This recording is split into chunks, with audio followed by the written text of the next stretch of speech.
National Aeronautics and Space Administration presents Aeronautics and Space Report.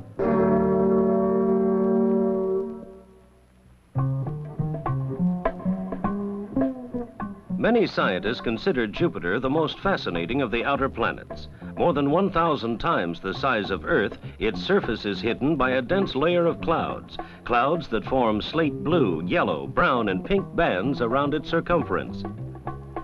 Sometime in late February or early March, this 570-pound nuclear-powered spacecraft, Pioneer F, will be launched toward Jupiter. Built by TRW and managed by NASA's Ames Research Center, Pioneer F, with its 13 scientific experiments, is the first of two craft that will explore and map the vast outer region of the solar system. The second Pioneer, Pioneer G, will be launched 1 year after this first one. Taking about 22 months, Pioneer will travel 500 million miles before swinging in an arc 90,000 miles from the huge planet, approximately Christmas time, 1973. Thousands of asteroids circle the sun just beyond the orbit of Mars.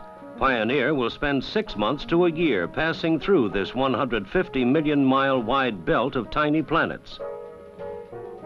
Instrumentation on board the interplanetary Voyager can count and measure any particles hitting or passing the spacecraft. Assessing the hazards of deep space is one of Pioneer's goals as a prelude to the exploration of other planets. A continuous flow of information will be transmitted back to scientists. Among other things, information on galactic cosmic rays and the solar wind. Traveling at the speed of light, these messages will still take nearly 3/4 of an hour to reach Earth. Right now, it's not known if the surface of Jupiter is solid or liquid.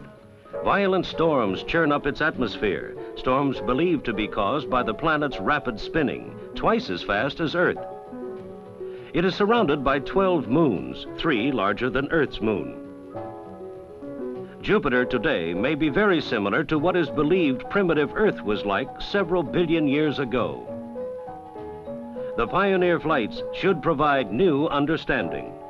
Processes that have affected the Earth and will continue to affect our environment may become clearer when more is learned about the development of Jupiter and other planets.